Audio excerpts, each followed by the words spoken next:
Red wine actually shows up as problematic more than other alcohols, interestingly enough. They always say 1 glass of red wine is good for the heart, it's good for menopause. No, it tends to be harmful for hormonal kind of stuff, migraines, skin problems. Oh, interesting.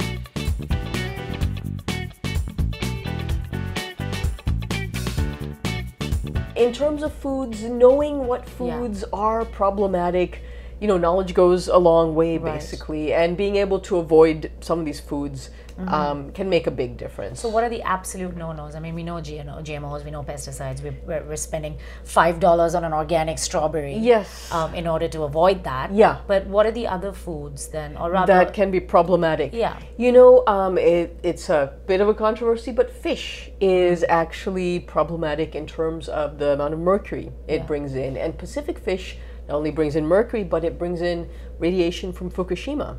People don't realize this because we've kind of forgotten about Fukushima. It was years ago, but it's still spilling into the ocean, and it's been doing so for, I think, 7 years now. So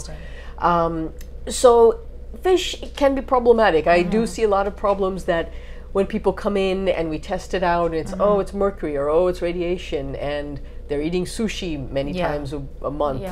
And that can be problematic. There are ways to neutralize mercury. If you have a charcoal pill with fish while you're eating, it can neutralize some of the mercury. Or if you have spirulina, it can neutralize some of the radiation.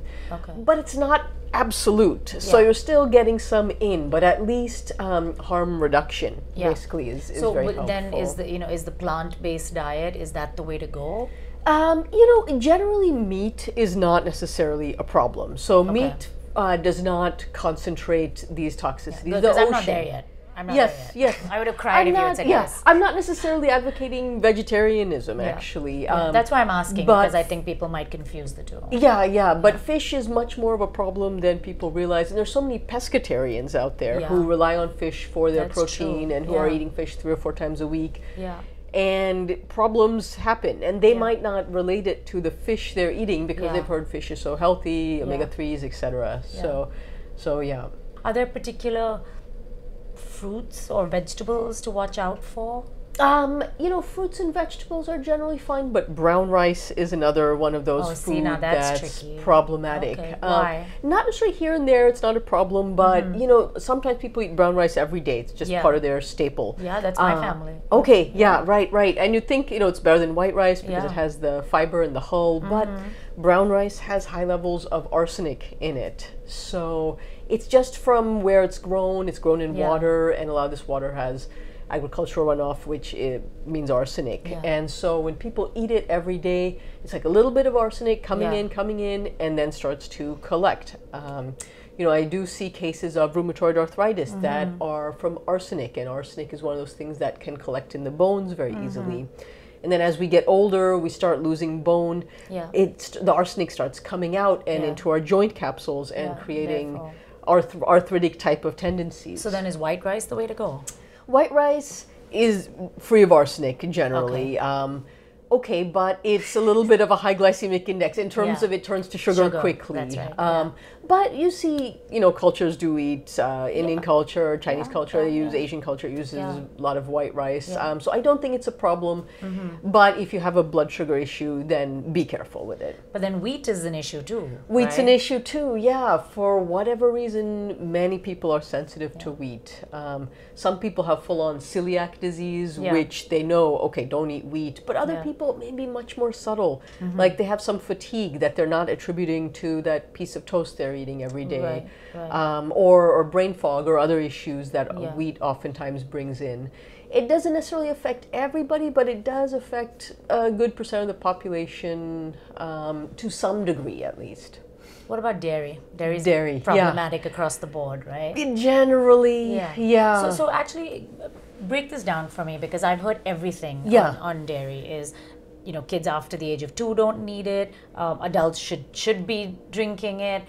It causes inflammation. It helps with bone density. I mean, I've heard everything. So what's the story with dairy? Well, here it's all pasteurized, which takes away the raw element of dairy, which makes it much more digestible and much more available in nutrients. So there's that. There's oftentimes food hormones in dairy that they're feeding the cows, and then these collect, concentrate in the milk and cheese. So that's also a problem. Okay, if you eat organic dairy, it can avoid food hormones and antibiotics as well. Yeah. So those things are problematic. And then dairy in general, if you're sick in any way, it creates mucus. So, avoid if you have a cold, for sure. And in general, it does create inflammation in the body. For some people more than others, but it does tend to cause problems. When people come in with cancer and I do just check for, okay, what are some contributing causes to it? Dairy inevitably is one of them. It may not be the cause, but it's a contributing factor. So it is problematic. I generally tell people don't do a whole bunch of it. Yeah. And even yogurt. Yeah. And even yogurt, despite the probiotics. And right, yeah. Tell me tequila's okay or I'm leaving. Yeah. Alcohol. Don't even answer that. Yeah, okay. Okay, so let's talk about alcohol. Yeah.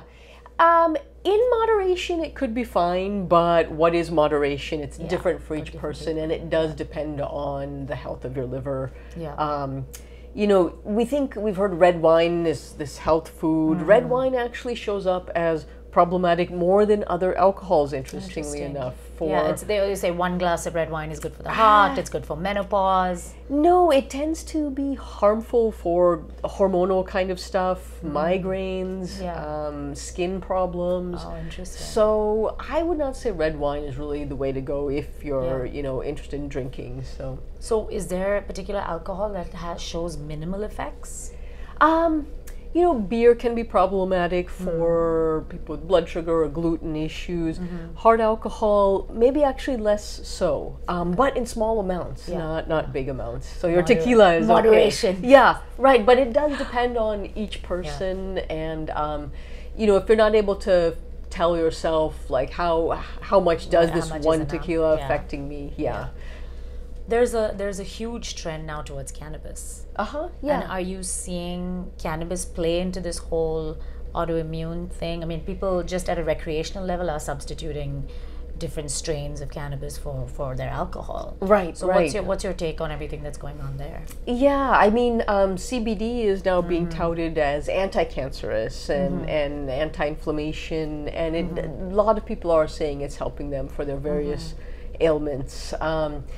There is sometimes a tolerance that builds up and an addiction component, at least to the THC, whether you're doing edibles or smoking it. And people sometimes find, okay, it helps with sleep, but then soon enough they can't sleep without it, so they need it every night. So it is something to keep in mind, but CBD in general is not so much, quite as addicting and as much of a tolerance building. This is Kaamna from KaamnaLive, and this is your destination for BS-free conversations about all the things you care about. If you liked what you saw, give us a thumbs up, and don't forget to subscribe to the channel, potter around and see what else we have here, and of course, tell your friends. Cheers.